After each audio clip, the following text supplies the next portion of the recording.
Hello, my name is Cassandra Butts, and this is Supporting a Girl's Right to Learn. In this lesson, we will look at why it is important that women and girls have equal access to education. We'll review the adverse effects of not educating women and girls and the long-term consequences for countries that fail to do so. And we will discuss how to gain community support and implement a successful program to educate women and girls through an example I'll share. I am a lawyer who has worked in international development and diplomacy. I have spent several years focused on advancing gender equality around the world. In my work, there has been no issue of greater importance to me than the pursuit of gender equality in education. First, let me start by sharing the facts. Why educate women and girls? Societies prosper when women and girls are educated. Educated women are healthier and earn higher incomes that can lift their households out of poverty. And the benefits are transferred to their children, who are better educated and have better health care. Communities and countries benefit from a more educated workforce, and increasing women's participation in the formal economy through education leads to greater economic growth. Not only is educating women and girls essential to achieve higher levels of economic growth and development, it is also the right thing to do for humanity. The Universal Declaration of Human Rights and the United Nations Convention on the Rights of the Child both establish girls' education as a human right. Over the past decades, substantial progress has been made toward achieving gender equality in education. Girls' enrollment in education has increased at all levels. For example, Sub-Saharan Africa has experienced the greatest growth in girls' enrollment in primary education. Yet there is still much work to be done. It is estimated that worldwide 62 million girls, half of whom are adolescent, are not in school. And the disparity in gender in education remains quite real today worldwide, with 78% of girls dropping out of school compared to 48% of boys. The United States has made substantial investments to prioritize girls' education around the world. I experienced those investments firsthand in my work at the Millennium Challenge Corporation, or MCC, an innovative United States international development agency that has done groundbreaking work throughout the world. One example is a project done in Burkina Faso.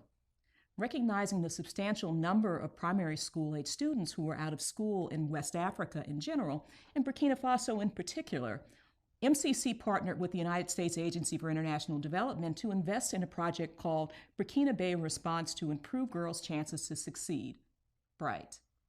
The goal of BRIGHT was to improve the quality of primary education with an emphasis on increasing access for girls. Working closely with the government of Burkina Faso, a nationwide analysis was performed to identify where girls' education rates were the lowest. The project built 132 primary schools with classes from first grade through sixth grade in the identified provinces. The project also constructed 122 preschools in key communities to better prepare students for the leap to primary school. A key aspect of the project was its focus on engaging the community to offer ideas to eliminate barriers to school attendance for area children. As a result, the project included a key social mobilization effort to support adult literacy and technical skills necessary to better equip parents to support their children's educational needs.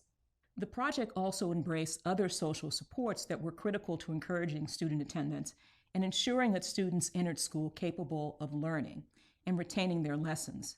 Burkinabe girls too often drop out of school to get married, work around the homestead, or stay away because their schools lack private restrooms.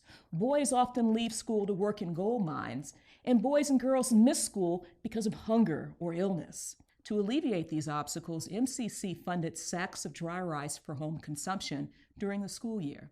The project built 264 private latrines and dug 10 boreholes and rehabilitated another 7 to provide students access to safe drinking water. What this partnership between international organizations, the national and local governments, parents, and communities demonstrates is that there is a role for everyone to play in creating a safe, healthy, and encouraging learning environment for girls. But it's not the size of this project that makes it significant. It is government and communities coming together to make education a priority and to identify and dismantle social barriers that keep girls and boys from attending school. And the results are an affirmation of their shared commitment. The BRIGHT project increased primary school enrollment, attendance, and completion rates for girls in 10 of the country's 45 provinces. Over a 20-year period, the BRIGHT Schools project is expected to benefit more than 272,000 students, parents, and community leaders. The BRIGHT project is just one example of what can be done when gender equality in education is made a priority. The point of this example is not that large sums of money are the solution to the problem.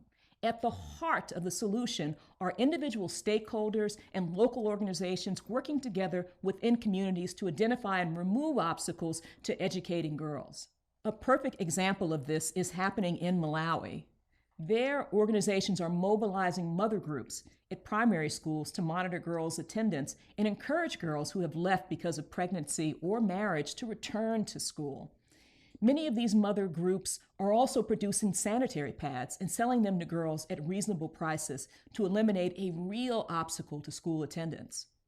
We know the facts and we know the way forward, and each of us must take it upon ourselves to commit to the imperative of furthering gender equality in education. There's an African proverb that says, if you want to go fast, go alone. If you want to go far, go together. If we can come together to guarantee a quality education to women and girls, we all will go far. After you have completed all the lessons in this course at yali.state.gov, you can test your knowledge and earn a YALI Network certificate.